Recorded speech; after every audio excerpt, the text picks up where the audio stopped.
We will move on to the question answer session. I now request the DGMO to commence the opening brief. Thank you, Sandeep. A very good evening to all of you, ladies and gentlemen. You are all by now familiar with the brutality and the dastardly manner in which 26 innocent lives were prematurely terminated at Pahalgam on the 22nd of April. When you combine those horrific scenes and the pain of the families that the nation witnessed with numerous other recent terrorist strikes on our armed forces and defenseless civilians, we knew that the time had arrived to make yet another compelling statement of our resolve as a nation. Operation Sindoor was conceptualized with a clear military aim to punish the perpetrators and planners of terror and to destroy their terror infrastructure. What I do not state here, of course, is the often stated determination of India and its intolerance to terror. It set into motion a very diligent and microscopic scarring of the terror landscape across the borders and the identification of terror camps and training sites. The locations that emerged were numerous, but as we deliberated more, we realized that some of these terror hubs were now bereft of any presence and had preemptively been vacated, fearing retribution from us. There was also a term of reference and our own binding, self-imposed restriction to target only terrorists and thus prevent collateral damage. There were 9 camps that you are now all familiar with, which were confirmed by our various intelligence agencies to be inhabited. Some of these were in POJK, while there were others that were located in the Punjab province in Pakistan. Nefarious places such as Muridke, the hub center of the Lashkar-e-Taiba, has over the years bred infamous characters such as Ajmal Kasab and the likes of David Headley. What followed was a careful scrutiny of each of these sinister locations, their layout, configuration, even the type of construction in each structure, and the terrain obtained around these.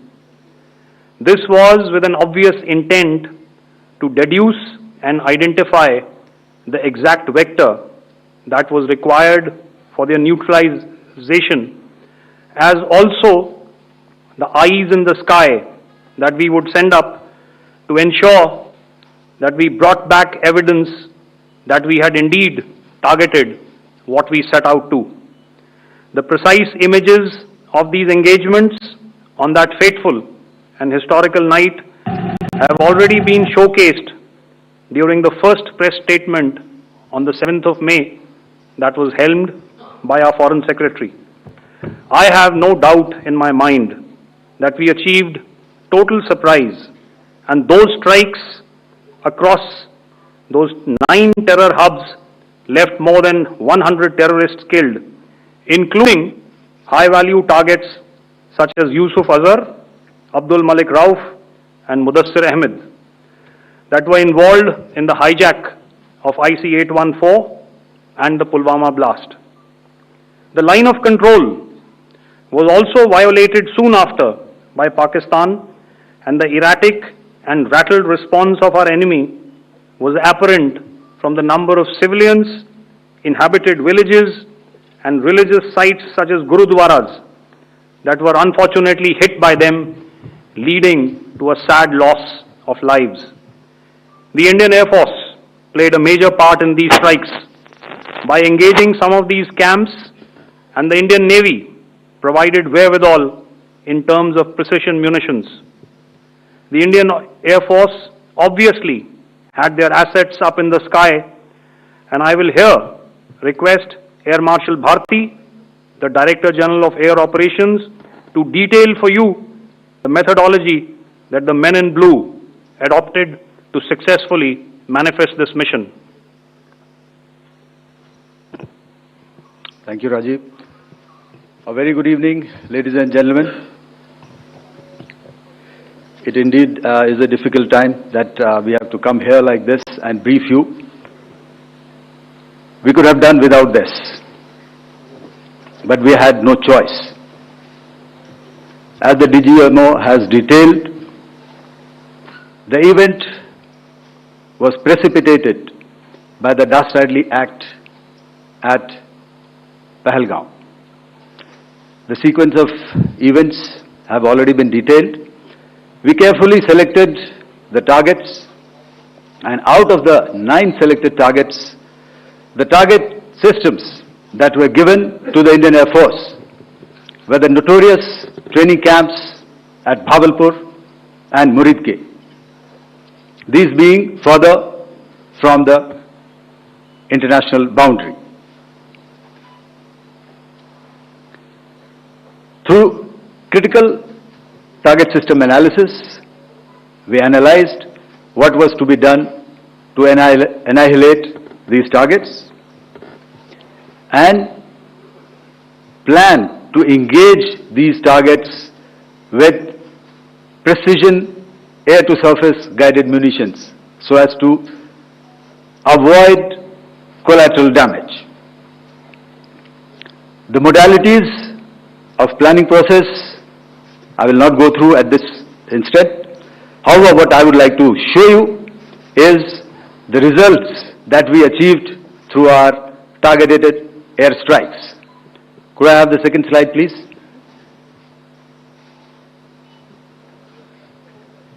Yeah, change, please.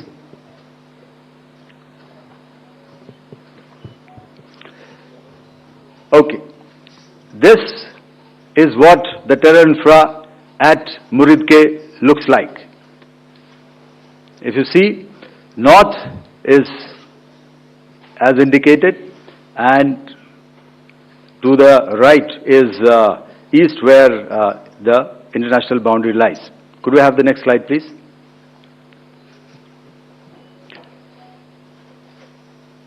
Orientating.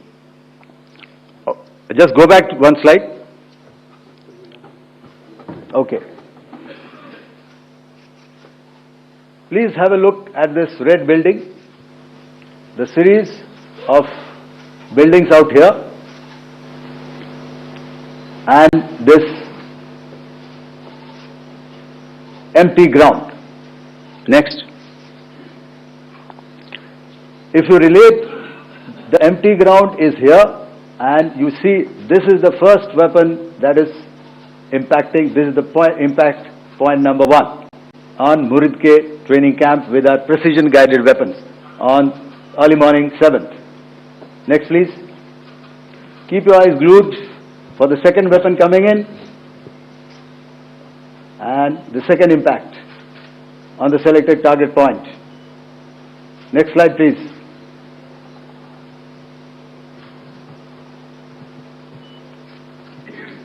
Third weapon, third impact. Continue. And fourth weapon, fourth impact. So through these targeted and precision targeting, we addressed the target at Muridke, which was the terrain infrastructure. Can you hear me? All right. Okay, I'll come closer to the mic. Now we go to the next target, which is the Bhavalpur training camp. Next slide, please. Okay, just wait. So the effect, if you see, the impact point, if I can point out, this is the impact point. The ammunition has gone through the roof and it has created a blast inside, the photographs of which you would have, all of you would have seen. And the red building, after that there was this double-story building. It has been completely decimated by precision targeting. Next, please. The target system, which was in the north, a series of buildings. I will show you how it looked. Next. Completely destroyed by our precision targeting. Next. Now coming to Bawalpur, this is the target complex that we are dealing with, a fairly large target complex. So we had to carefully choose the points that we needed to address, which were high value and which would meet our stated objectives of eliminating the terrorists. I would like to draw your attention to this red canopy, and in relation to that, I would cover the targets.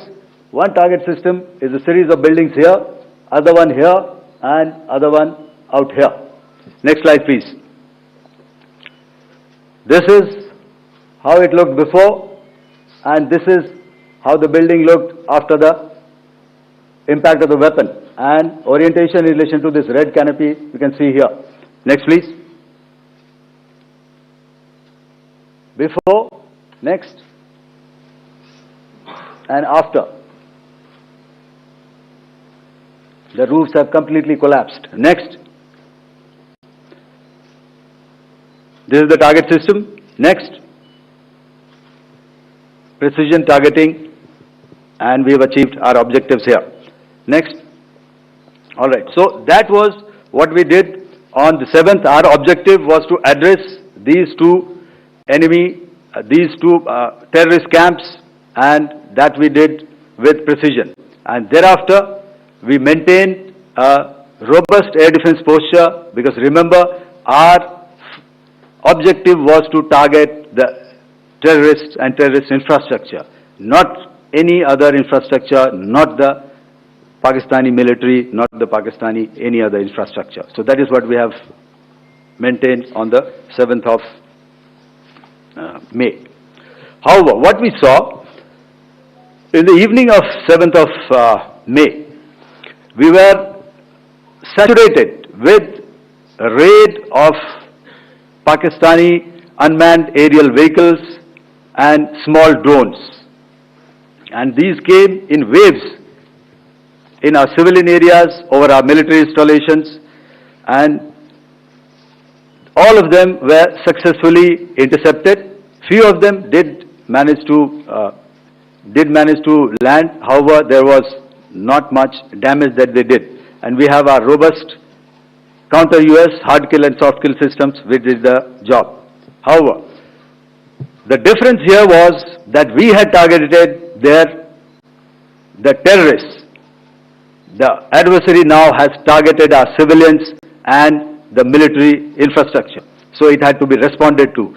So in a quick and calibrated response, that very night, we struck their radar installations at Lahore and close to Gujranwala, the LY-8 installation, to indicate to him that we are ready, yet we do not want to escalate. Our fight was with the terrorists and not with the Pakistani military establishment.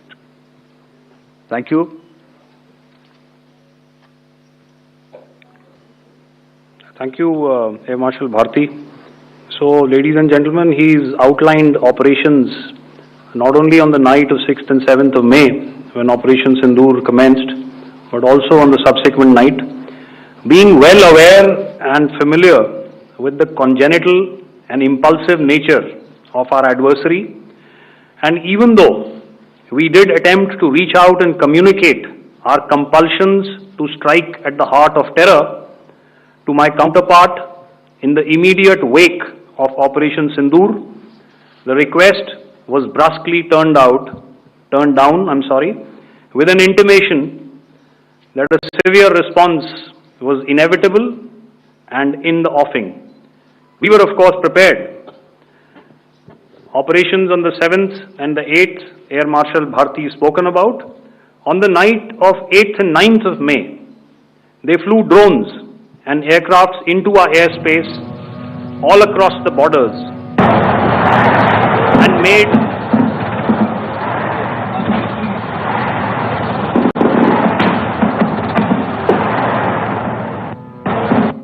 and and made largely unsuccessful attempts to target numerous military infrastructure.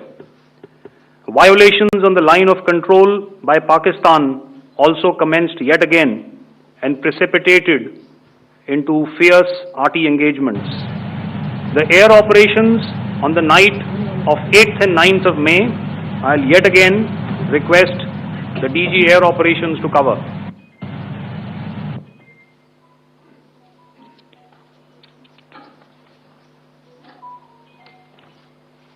So I just covered what happened on the night of 7th and 8th.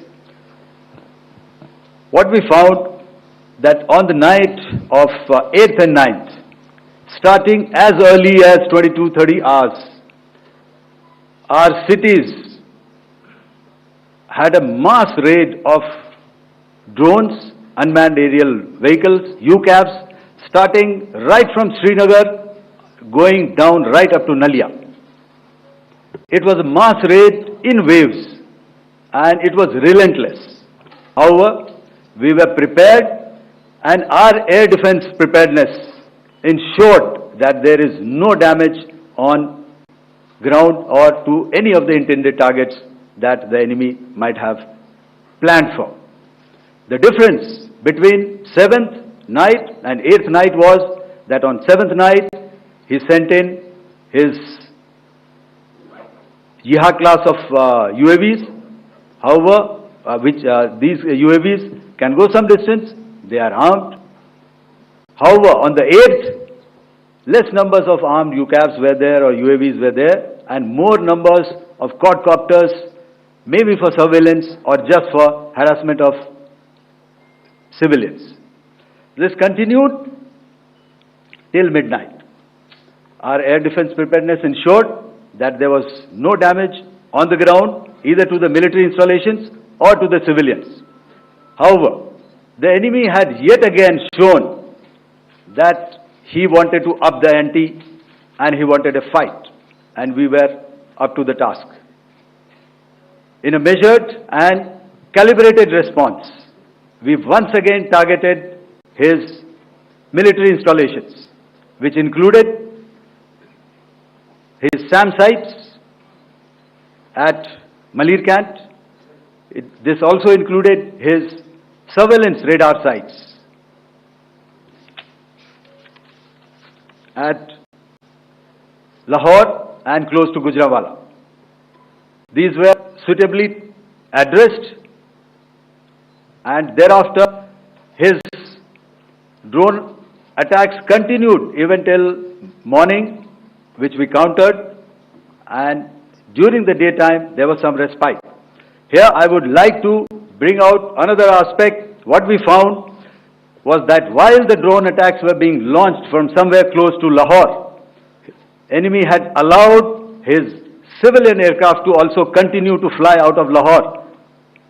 Not only his own aircraft, but international passenger aircraft, which is quite insensitive, and we had to exercise extreme caution, even at the cost of some tactical disadvantage, to ensure that there is no damage to any of the civilian aircraft. And this was also brought out in our press briefing during the day. So I will now hand over to my colleague to cover the events of 9th onwards. On land, we also undertook certain measures such as deployment of air defense and electronic warfare assets to establish an integrated grid with the Indian Air Force, and I have seen and heard some of you wax eloquent about the benefits of such an architecture when it comes to negating and combating air intrusions. We also carried out deployment to include movement of our forces in the land, sea and air domains. The night of the 9th and the 10th of May saw similar intrusions by drones and aircrafts, and this time there was a concerted effort to target airfields and some very, very important logistic installations, albeit yet again unsuccessful and denied gallantly and efficiently, I must say, by the integrated Indian Air Force and Indian Army Air Defence. We further strengthened our deployment and also initiated some pressure points to send a very clear and unambiguous message to the other side to desist from any misadventures on land. Some of the airfields and dumps saw repeated attacks in waves from the air. All were thwarted. The Pakistan Army has reported to have lost approximately 35 to 40 personnel in artillery and small arms firing on the line of control between the 7th and the 10th of May. What the other side had probably also not reckoned with was the speedy and precise turnaround and hit back by the Indian Air Force. And I will yet again ask Air Marshal Bharti to speak about these significant and game-changing strikes. I will thereafter request Vice Admiral Pramod, my colleague and Director General of Naval Operations, to tell us about some very telling naval maneuvers in the Arabian Sea that exerted pressure on the night of 9th and 10th of May. Over to you, sir. Thank you. Commencing about 2000 hours, that is 8 p.m. local time, on 8th of May, several Pakistani unmanned aerial systems, drones, combat vehicles attacked multiple IF bases. These included Jammu, Udhampur, Pathankot, Amritsar, Bhatinda, Nal, Dalhousie, Boyce, Jaisalmer, Uttarlai, Falodi, Nalia. These were almost simultaneous and they came in waves. All our AD guns and other systems were waiting for them. All these waves were neutralized by our trained crew using the air defense systems that they have, and also some of them were utilized using our legacy systems like Pechoras and IF Summer, which we have recently acquired. And some were neutralized by the Garud snipers. There was no damage on ground from these incursions and these mass raids, if I could call them, from the Pakistani side. However, following these relentless attacks on our air bases, on our forward positions and on our civilian targets, this was time to convey some message to our adversaries. And therefore, a decision was taken to strike where it would hurt. And towards that, in a swift, coordinated, calibrated attack, we struck his air bases, command centers, military infrastructure, air defense systems across the entire Western Front. The bases we struck include Chaklala, Rafiki, and mind you, Chaklala is Islamabad. Rahim Yar Khan, Sakar, sending a clear message that aggression will not be tolerated. This was followed by strikes at Sargoda, Bholari, Jacobabad. We also struck the C2 centers at Murid, the UE complex at Murid, Rafiki, radar at Chunia, which I will show you, Rahim Yar Khan airfield, and the unmanned combat aerial vehicle hangar at Sakar. I would like to reiterate here that we have the capability to target every system at these bases and more. However, it was only a measured response to instill good wisdom to our adversary to refrain from further escalation.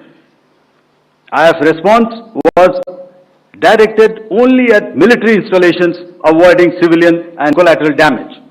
I would now like to show you some of the effects that have been achieved as a result of our air operation.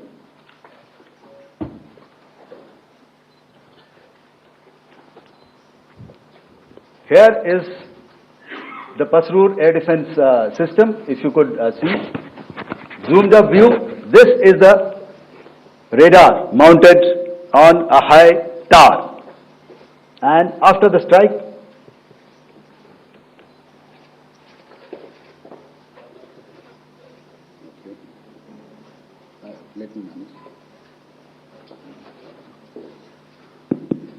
Thank you. can you hear me? Yeah, thank you.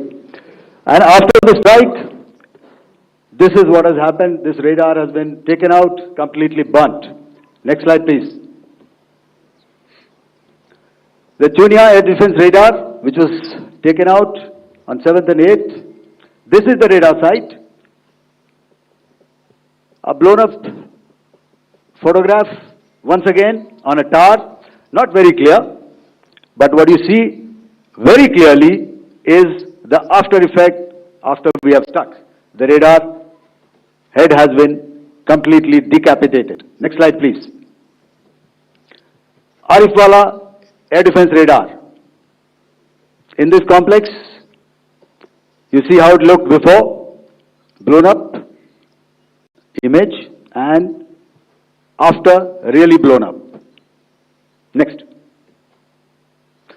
Now coming to Sargodha airfield. Remember, this is one of their important airfields wherein they have a lot of assets, F-16s, other assets which they keep getting, training institutes. And we have stuck this airfield. It is not, if you zoom in here, then one impact point here on the runway and second impact point of our weapon, precision weapon on the runway. And if you see this blown up repairing going on, same here. Next. Raimiar Khan. This is the area we have struck.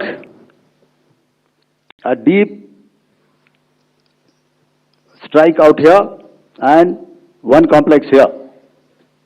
So this is how it looked before, and same, you see a big crater, another crater here, and this complex, after strike, neutralized. Next. Chaklala airfield, Noor Khan, once again a major air base, a lot of their logistic assets out here. This was the chosen complex that we intended to strike and convey a message. Next slide, please. This is how it looked before, and this is how it looked after our strike. Next. Sakar. We chose the radar site at Sakar. This is the radar site, and after it was struck, this is the aftermath, completely burnt out. Next, please. Aircraft shelter. This is how it looked before the strike, and this is how it looked after the strike. The roof of the buildings completely caved in and burnt. Next. Bellary airfield, aircraft hangar. This is how it looked before, and this is how it looked after the precision strike. Next. Jacobabad, aircraft hangar, and this is how it looked after. Next.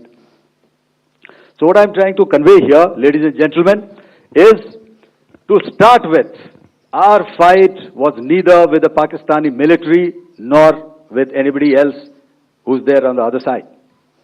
Our fight was with the terrorists. We neutralized the terrorists that we selected to be neutralized, and thereafter we only maintained the air defense posture. However, we were relentlessly pounded by waves after waves, night after night, by his UCAVs, by his drones, and by his other unmanned aerial systems. And that left us with no choice but to retaliate, and yet our retaliation was calibrated, it was graduated, and it was proportionate. Thank you.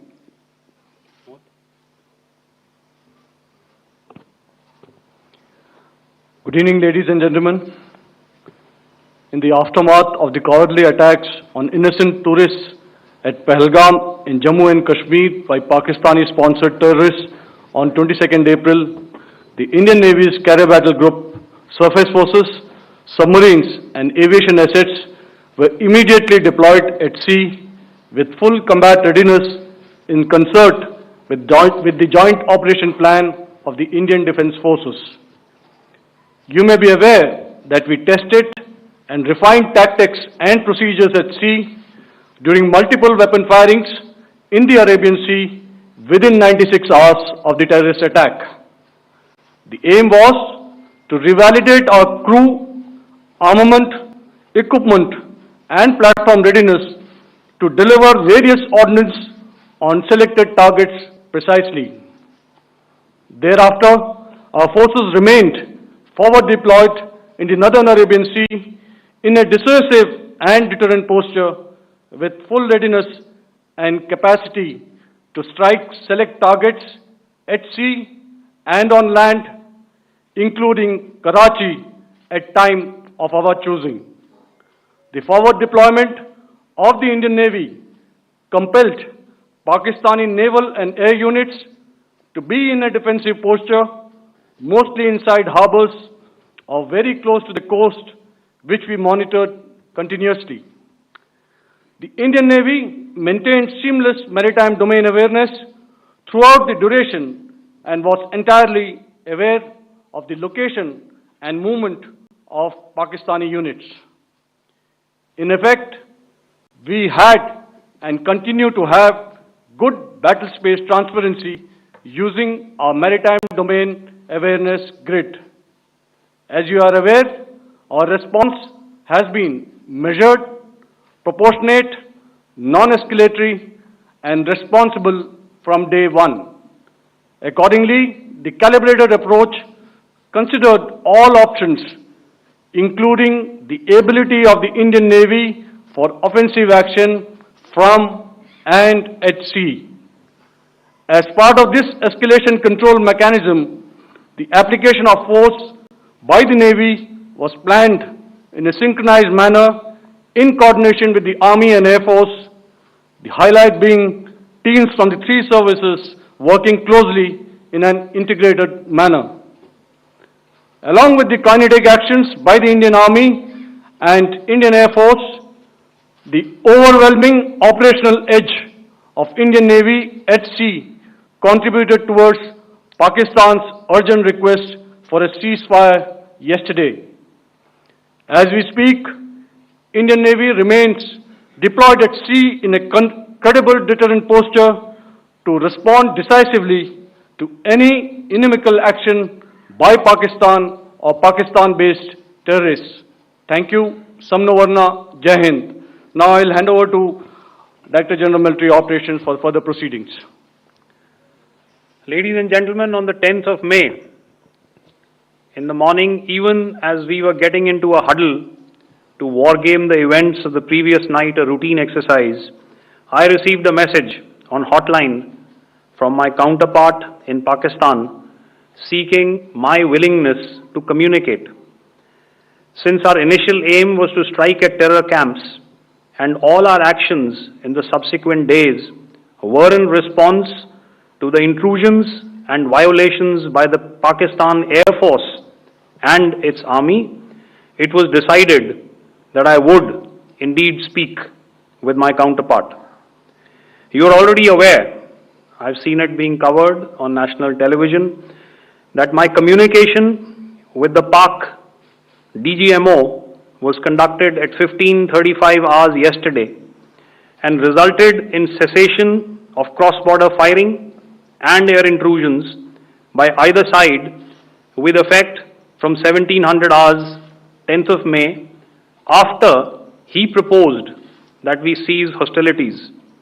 We also decided to further speak on the 12th of May, that's tomorrow, at 1200 hours, to discuss the modalities that would enable the longevity of this understanding. However, disappointingly, and must I add,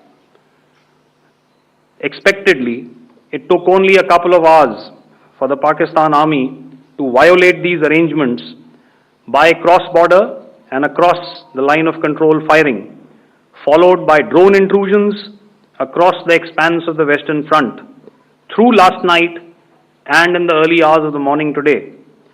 These violations were responded to robustly and dealt with as they must be. We have earlier today sent another hotline message to my counterpart highlighting these violations of the understanding between the DGMOs on the 10th of May and our firm and clear intent to respond to these fiercely and punitively, if repeated tonight, subsequently or later. In this regard, I must inform all of you that the Chief of Army Staff has earlier today conducted a security review and has granted full authority to our Army commanders for counter-actions in the kinetic domain in case of any violation by Pakistan. In the end, I pay my solemn homage to my 5 fallen colleagues and brothers from the armed forces and civilians who have tragically lost their lives in Operation Sindoor. Our hearts go out to the bereaved families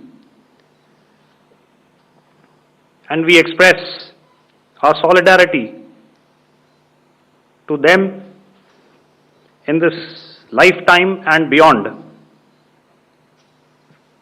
at this grave juncture in their lives.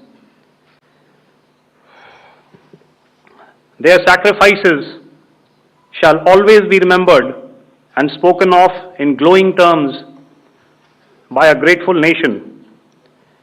We have thus far, ladies and gentlemen, exercised, and my colleague Pramod highlighted this, immense restraint, and our actions have been focused, measured, and non-escalatory. However, any threat to the sovereignty, territorial integrity, and safety of our citizens will be met with decisive force. Jai Hind. Okay, ladies and gentlemen, we are now open for questions. All right, now since I would not know all of you, I would expect you to please raise the placard or your hand, and once I indicate, I expect you to please give out your name and the media group that you belong to. Keep your questions short so that we can take as many questions as possible. Also, ladies and gentlemen, kindly bear in mind that confidential aspects may not be answered by the 3 DGMOs. Right. I've got a lot of hands there. Let me start from the left. Left foot always in front when we start marching. So here we have to the left, okay. Yeah, 238. Hello. So this is Manas Pratimurian from PTI, Press Trust of India.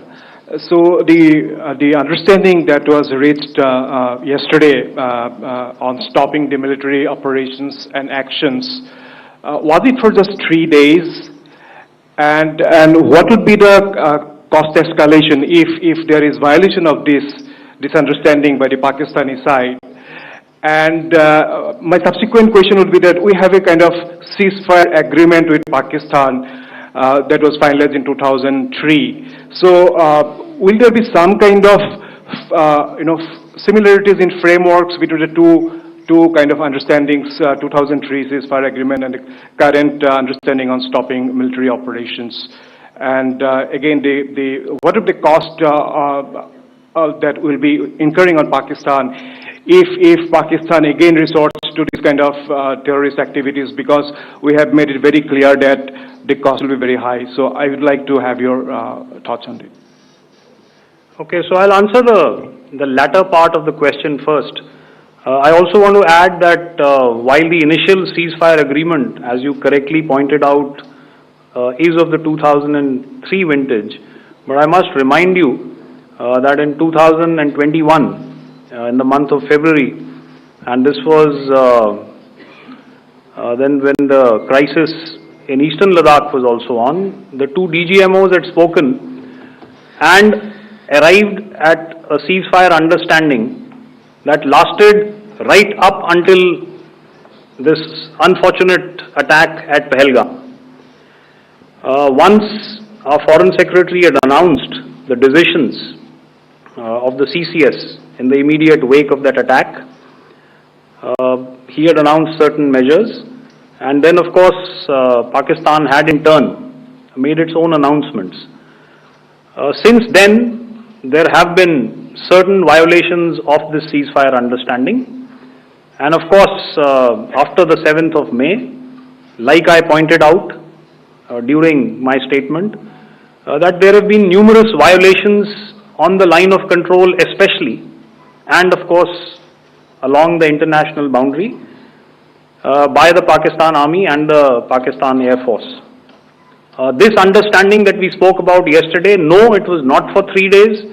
It was first to stop aggressive and hostile activities immediately, let that order and direction settle down for about 36 hours, and thereafter discuss modalities, like I said, to ensure its longevity. That is tomorrow on the 12th of May. But unfortunately, we had a violation starting at approximately 1900 hours last night, and we've sent a communique, like I said, to the Pakistan Military Operations Directorate, and we will await as to what happens tonight. All right. The cost escalation, I'll leave it to your best imagination. I've already said that the response will be fierce and punitive. Now, the right foot forward. Yeah.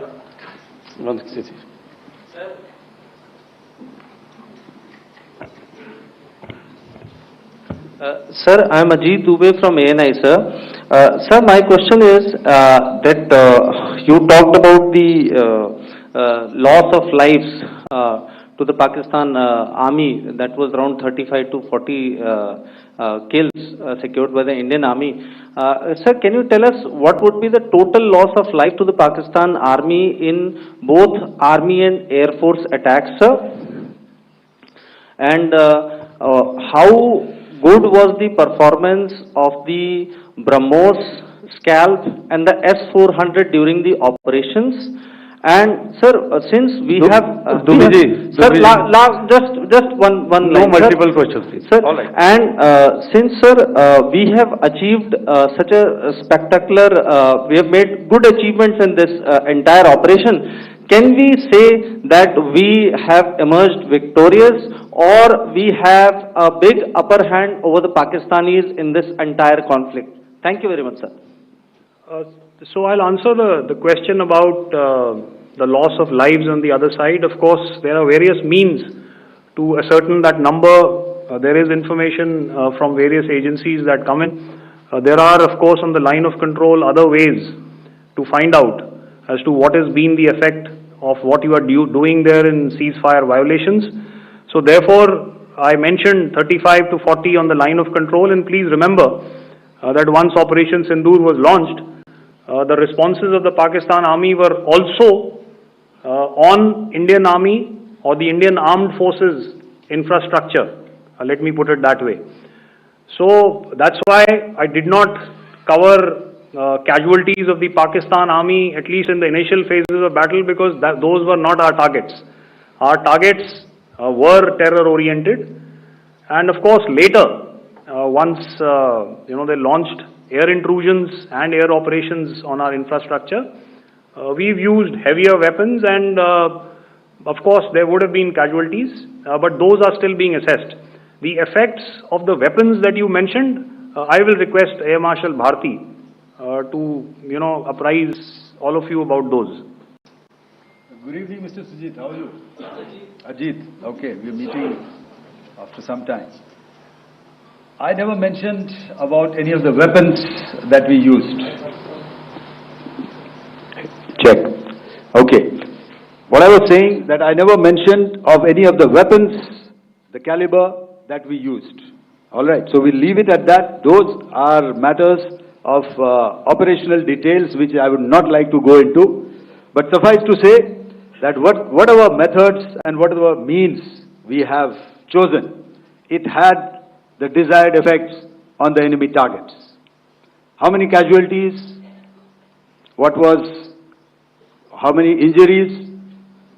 Well, to start with, our aim was not to inflict casualties, but in case there have been, it is for them to count. Our job is to hit the target, not to count the body bags.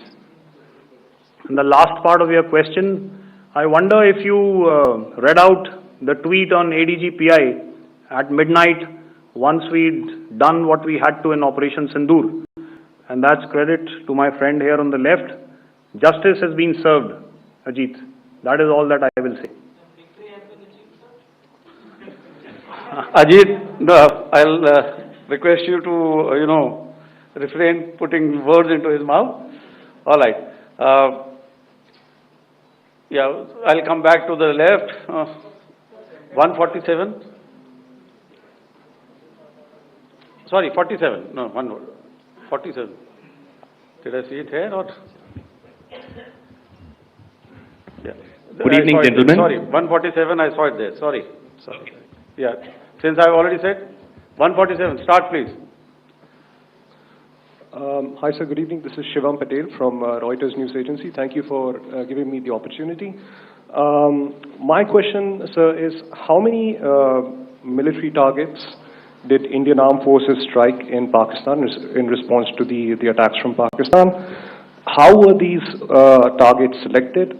And how many troop casualties have been there in total on both sides, if you can give details? Thank you. I'm sorry, where are you? I haven't spotted his... He's to the right. Okay. Can you just repeat that for me, please? Sure, sir. So my name is Shivam Patel. I'm from Reuters News Agency. My question is, how many military targets in total did the Indian Armed Forces strike in Pakistan in response to the attack from Pakistan? How were these targets selected? And how many troop casualties have been there on both sides, if you can? So you're speaking of the targets that I mentioned in the wake of the attack at Pahalgam, right? Military targets, after response. Yeah, I think it's amply clear to everybody here that the Pakistan Army has not crossed the international boundary, neither in the plain sector nor on the line of control. So the intrusions have been in the air. There have been certain attempts on the line of control when ceasefire violations have been on to try and infiltrate and carry out and perpetrate activities that we are all very well familiar with. Whether these are by terrorists or by the Pakistan Army or its special forces and commandos is difficult to say, but each of these have been effectively thwarted. So therefore, as far as engagements of military targets on the other side is concerned, I thought Air Marshal Bharti covered those very well and in detail, and he also mentioned as to how they went about targeting those. I think those images were very clear and very, very graphic in telling us as to what we needed to hit. And you'll remember right at the outset I said that we even went into what was the construction in each of these locations and therefore decided on the vector that had to be utilized. Please. Okay, if I could add to what the DGMO has said, I have already detailed the targets. Now, whether it is X numbers or Y numbers that is immaterial. And what damage have we inflicted? You have seen. What are the casualties on the other side? As I said, that is for them to count. As far as we are concerned, from the air defense side, if they had a choice, they would have definitely come in. They are fighters, there are more numbers of UCAVs. It is not that they did not intend to come in. It is only that our robust AD posture prevented them from coming in. So that must be known, and that must be realized by all the audience here. Yeah, I'll come to the left now, 24.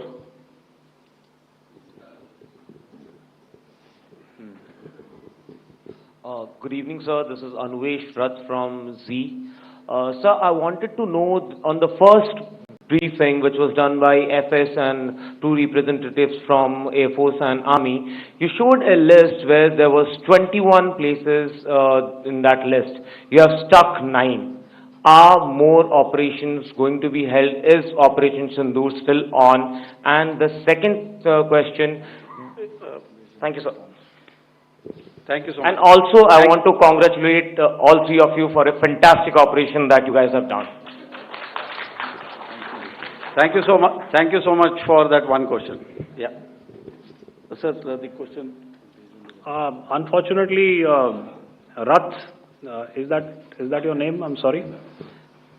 As far as operational details are concerned, I am not in a position to share those right now. But I think I'll take a cue from Pramod. He said towards the end that the Indian Navy is still in a posture that is deterrent. And I have already made it very clear towards the end of what I said that it's only a couple of hours ago that the Chief of Army Staff has carried out a security review and he's authorized our Army commanders to deal with violations of any kind from across the borders in a manner that they deem fit. So, again, to reiterate, the response will be fierce and it will be punitive.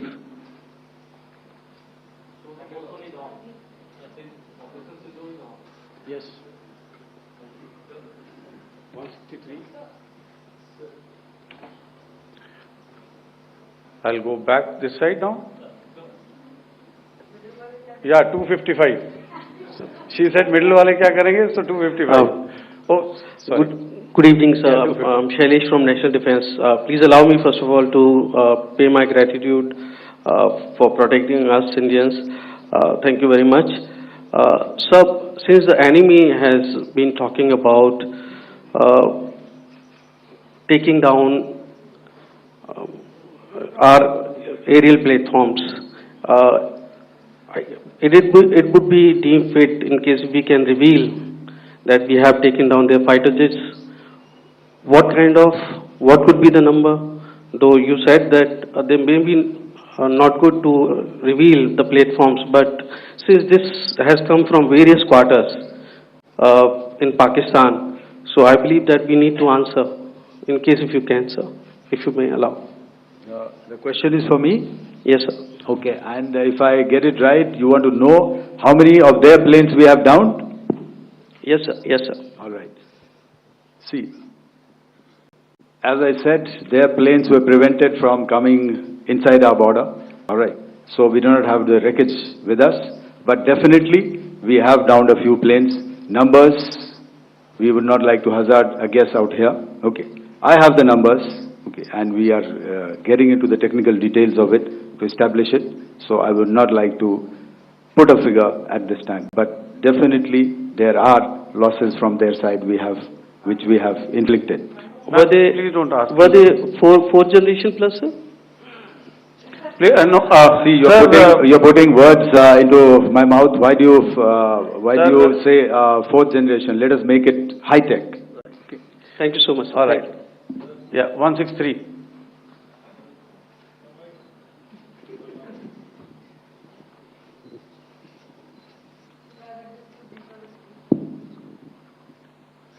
Sir मैं मंजीत नेगी हूँ आज तक से। मेरा सवाल ये है कि इस पूरे ऑपरेशन में जो आतंकी ठिकानों को निशाना बनाया गया, क्या नंबर्स कुछ बता सकते हैं कितने आतंकी मारे गए? कुछ नाम सरकार मतलब कुछ नाम मीडिया में आए भी हैं जो बड़े उसके मास्टरमाइंड थे।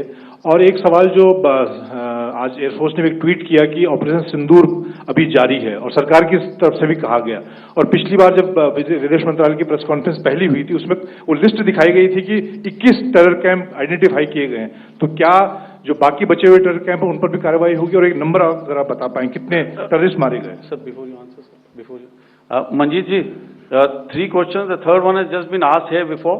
So 21, this thing. So I'll request the first to be answered so that we have more number of people who can ask.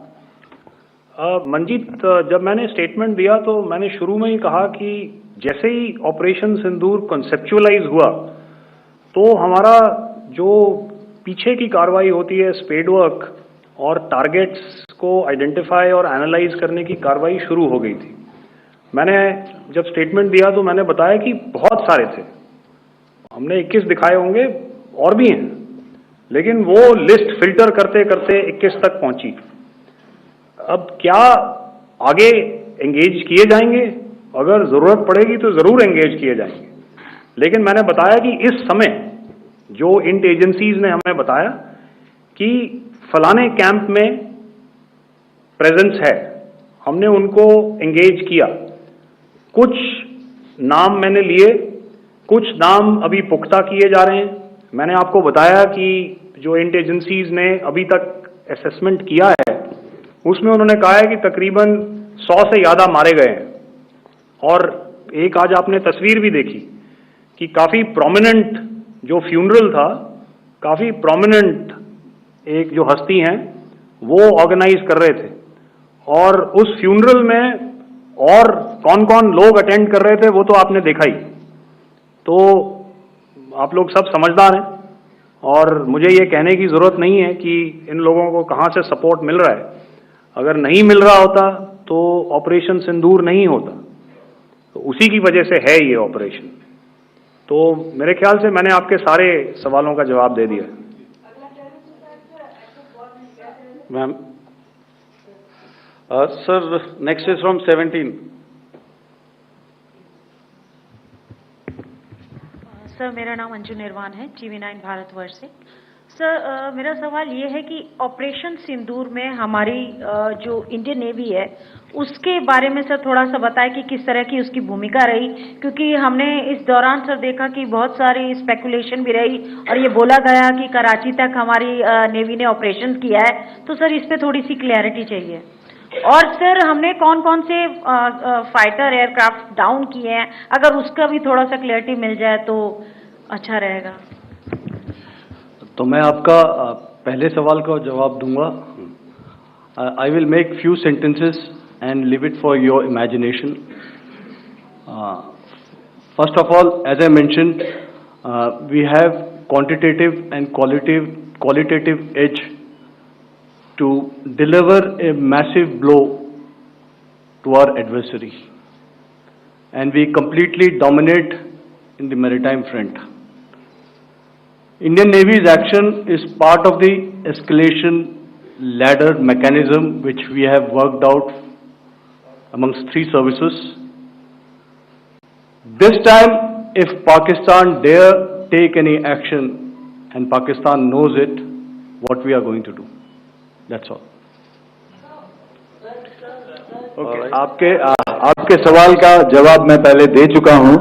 आपके सवाल का जवाब मैं पहले दे चुका हूं, इसलिए मैं बस उस तक ही सीमित रखूंगा और इतना कहना चाहूंगा कि आने वाले दिनों में आपको खुद ही पता चल जाएगा, और ऐसी बातें छुपी नहीं रहती हैं, तो पता चल जाएगा. So at this time we'll just let it be.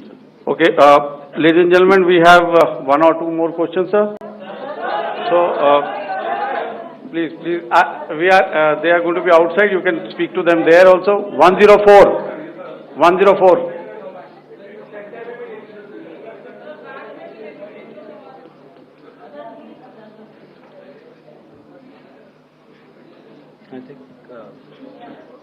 Yeah, ask, sir.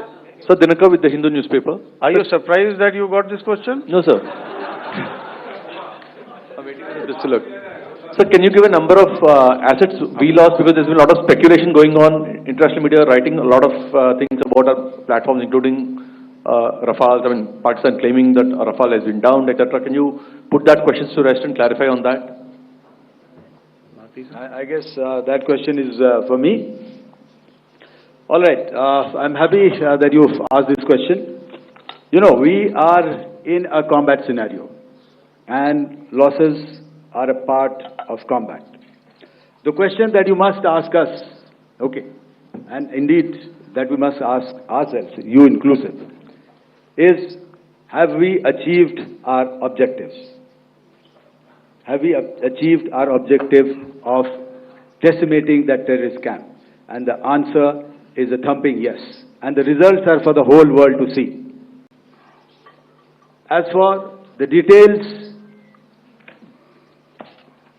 what could have been, how many numbers, which platform did we lose?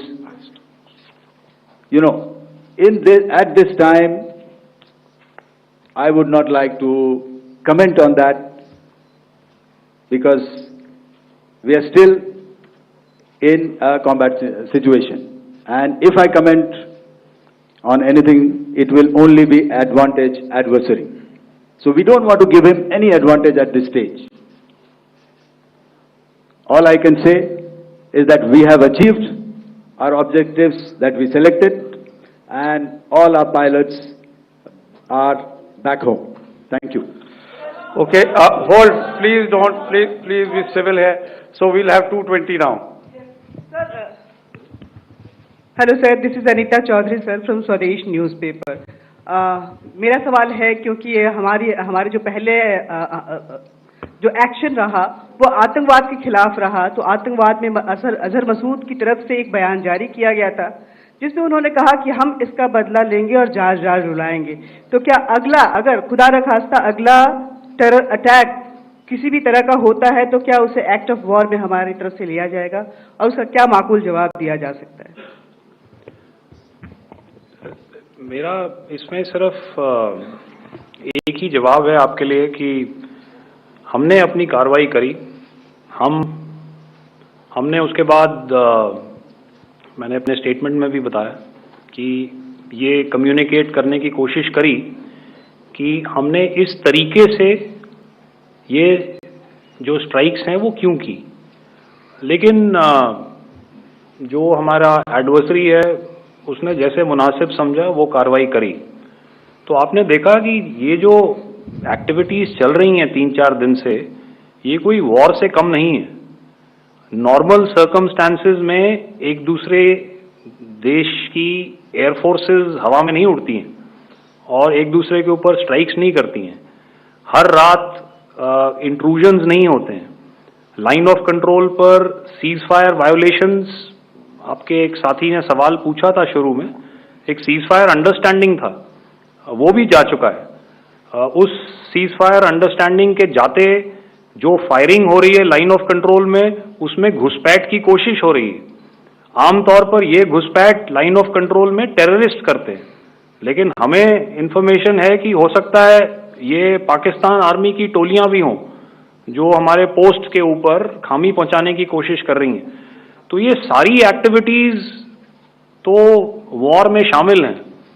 तो ये कहना मुश्किल है कि आगे क्या होगा, वो स्पेक्यूलेटिव जोन में आ जाता है और मैं स्पेक्यूलेट नहीं करना चाहता हूँ। हर एक सिचुएशन अलग होती है और उससे एक तरीके से डील किया जाता है। सर मैं एक सवाल इसका मैं जवाब देना चाहता हूँ, एक मिनट। हम जो मिलिट्री होता है, our main job is to prevent war and maintain peace and stability. So it is not that our response is a graded response. That means अगर किसी ने किया तो उसको ग्रेडेड उसमें किया। जैसे टेररिस्ट एक्शन हुआ तो what we did is the terrorist action and we destroyed all the terrorist camps. उसके बाद आपने देखा कि उनने थोड़ा सा कोशिश किया तो हमारे एयरफोर्स एंड आर्मी ने क्या किया, तो मिलिट्री टारगेट्स हैं उनके ऊपर थोड़ा। So our aim is to maintain peace and tell our adversary that you do this and the response will be bloody. Okay, now as per the, please, we'll have 166 and 25 and after that no more please. Sir, this side. Ladies and gentlemen, please maintain, I request you to please be quiet. Jal Ghai? No. This side, sir. We have only two questions left, 166. Yeah, please ask. Sir, I'm Rahul Singh from Hindustan Times, sir. So you were totally on top of the game in the kind of losses you've inflicted on the enemy. I mean, we saw the slides and everything. So it kind of comes across that you were batting it 99 and you decided to declare your innings. What are your thoughts on that, sir? And do you think, are you weighing the option of the Pakistan army using this time, buying this time of the so-called ceasefire or the understanding, and you talked about how they could not be trusted. So buying time to kind of build up their war reserves, getting stuff from their friends like Turkey or China, are we considering that possibility, sir? Look, see, the call came from the Pakistani side to speak about cessation of hostilities. What pauses mean during such conflicts is known to everybody. I don't want to go into the pros and cons of how preparation for war is made. That is a process in itself. But I think my senior colleague here, the DG Air Operations, spoke, or he alluded at least, to what this operation was precisely and specifically meant for. And I think that's something that we achieved, right at the outset. Had we had the option not to go further, we probably wouldn't have. But we've been compelled to be in this situation. And as you've seen, the armed forces of India, and you've got the three Director Generals sitting here, we are always prepared to face any eventuality. And like I said, that's for the sovereignty, the territorial integrity, and the safety of our citizens. So whatever has to be done will be done. I'm not so concerned about what Pakistan will do in this time. I'm only concerned about what we will do. We have a roadmap and a plan, and we will follow it diligently, and we will follow it to the T. That's the contention that I want to make here today. Ma'am, please. Okay, the last question, and ma'am, 25.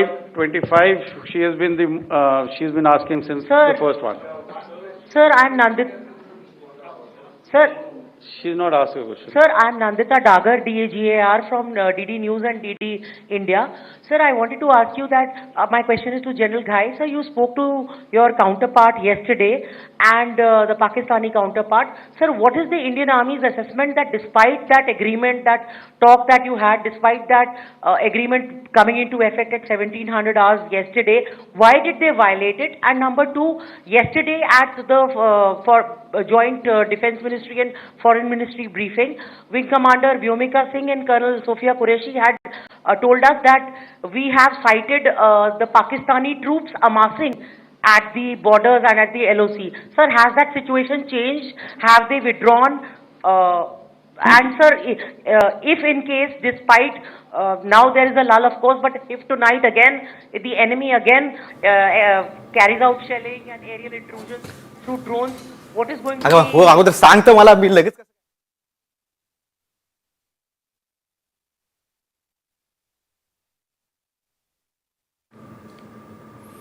आणि आपण पाहिलं की संरक्षण विभागाच्या तिन्ही विभागाच्या प्रमुखांची आता बैठकीत आपण माध्यमांसमोर त्यांनी सगळी माहिती सांगितलेली आहे. आता पुढच्या बातमीकडे. संगीतकार जावेद अख्तर यांनी पाकिस्तानवर जोरदार टीका केली. पाकिस्तानचं शेपूट वाकडं ते वाकडच राहणार, तुम्ही मित्र बदलू शकता मात्र शेजारी बदलू शकत नाही, असा घणाघात ज्येष्ठ गीतकार जावेद अख्तर यांनी केलाय. सकाळी आयोजित केलेल्या कार्यक्रमात त्यांनी पाकिस्तानवर जोरदार हल्लाबोल केला.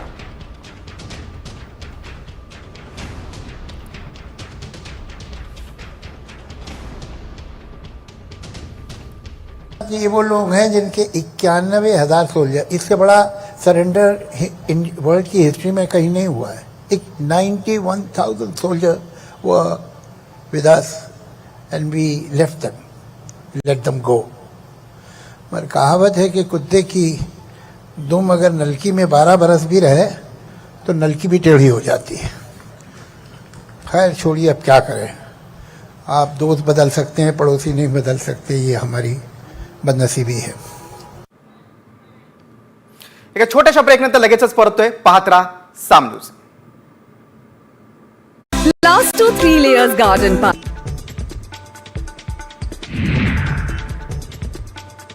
भारताने सलग तिसऱ्या दिवशी सलाल धरणाचे दरवाजे उघडलेले आहेत. याआधी भारतानं चिनाब नदीची पाणी पातळी कमी केली होती. त्यानंतर सलाल धरणाचे सर्व दरवाजेही बंद करण्यात आले. मात्र या भागामध्ये मुसळधार पाऊस झालेला आहे. त्यामुळे वाढत्या पाण्याच्या पातळीवर नियंत्रण ठेवण्यासाठी भारतानं हे पाऊल उचललेलं आहे.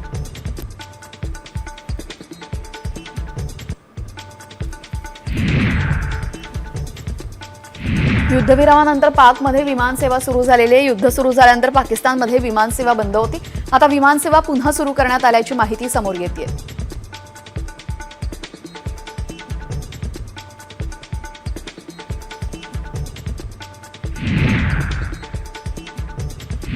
पाकड्यांचा बुरखा आता फाटलेला आहे. पुलवामा हल्ल्यामध्ये पाकिस्तानचा हात होता अशी कबुली खुद्द पाकिस्ताननंच दिलेली आहे. तर यापुढे अशा कारवाया करू असा सूचक इशारा सुद्धा पाकिस्ताननं भारताला दिलाय. पाकिस्तान हवाई दलाचे वरिष्ठ अधिकारी औरंगजेब अहमदनं एका पत्रकार परिषदेत ही कबुली दिलेली आहे.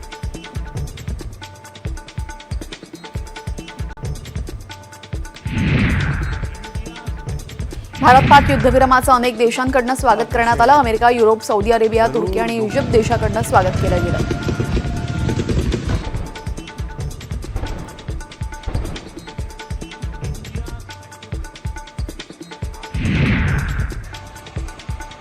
पाकिस्तानकडनं 3 तासातच युद्धबंदीचं उल्लंघन करण्यात आलं. श्रीनगरसह अनेक शहरांमध्ये ड्रोन हल्ल्याचा प्रयत्न करण्यात आलाय. त्यामुळे जम्मू, कठुआ, उधमपूरमध्ये ब्लॅकआउट करण्यात आलं होतं. पाकिस्तानच्या हल्ल्याला भारतीय लष्करानं जोरदार प्रत्युत्तर दिलं. भारतीय लष्करानं पाकिस्तानचे ड्रोन पाडलेले आहेत.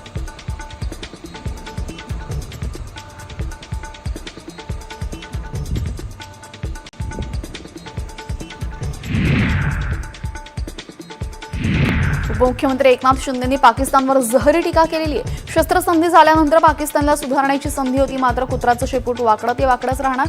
पण आता भारत तडजोड करणार नाही असा इशारा एकनाथ शिंदेंनी दिलेला आहे.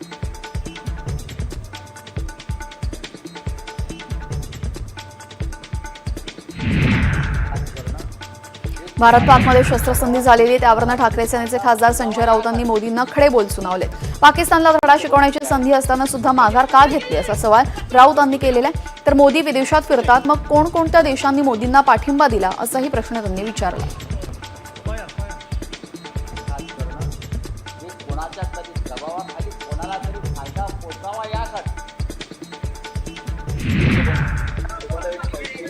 अजित पवारांनी युद्धाबाबत केलेल्या मीडिया कव्हरेजवर चांगलाच संताप व्यक्त केला. मीडियामुळे बरेचसे प्रॉब्लेम तयार झालेले. तुम्ही युद्धाबद्दल काही चर्चा.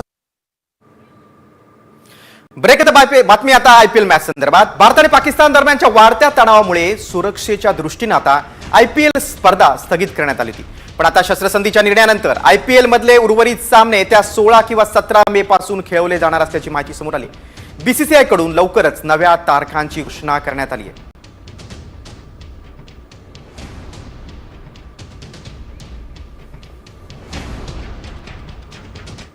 एका छोट्याशा ब्रेकनंतर लगेचच परततोय. पाहत राहा साम न्यूज.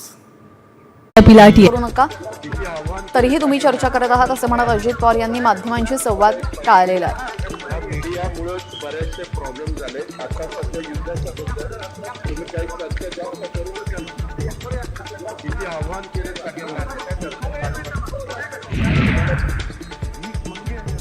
पाकिस्तान भिकारी देश असल्याचा हल्लाबोल एमआयएमचे खासदार असदुद्दीन ओवैसी यांनी केलेला आहे. आंतरराष्ट्रीय नाणेनिधीनं पाकला दिलेल्या निधीवरनं त्यांनी टीका केलेली आहे.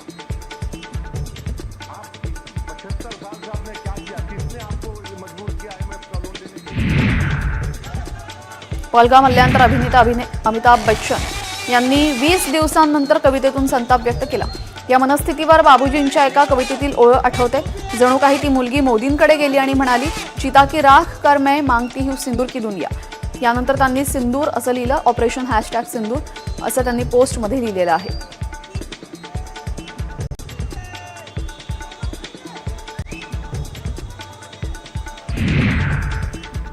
पाकिस्तानने सामंजस्य कराराचं उल्लंघन केल्यानंतर टीम इंडियाचा माजी स्फोटक सलामवीर वीरेंद्र सहवागनं संताप व्यक्त केला. सहवागनं पाकिस्तानची तुलना कुत्र्याच्या शेपटीसह केली आहे. सहवागनं एक्सवर कोणत्याही कॅप्शनशिवाय एक फोटो पोस्ट केलाय. कुत्र्याचं शेपूट वाकडं ते वाकडंच राहतं